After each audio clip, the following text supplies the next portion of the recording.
God oriented life. চাৰিটা ভাগত আমি জীৱনটো ভাগ কৰিব পাৰোঁ। চাওক, আমাৰ অভিজ্ঞতাৰে সকলো ঠাইতে আল্লাহৰ প্ৰেজেন্স উপস্থিতি অনুভৱ কৰিব লাগে।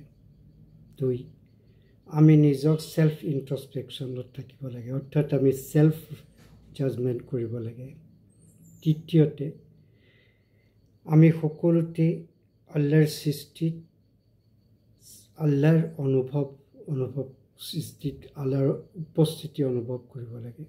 4, 1/4 সময়ত যেতিয়া আমি আল্লাহৰ ক্ৰিয়েশ্যনৰ ওপৰত নিৰ্ভৰ কৰি চাকৰি, ব্যৱসায় আদি প্ৰয়োজনীয়তাৰ ওপৰত, মেটেৰিয়েল নিডছৰ ওপৰত আমি চিন্তা কৰোঁ, তেতিয়া আল্লাহৰ উপস্থিতি আমি কামনা কৰিব লাগে। এই 4টাই হ'ল ফৰ্মুলা গড অৰিয়েণ্টেড লাইফৰ।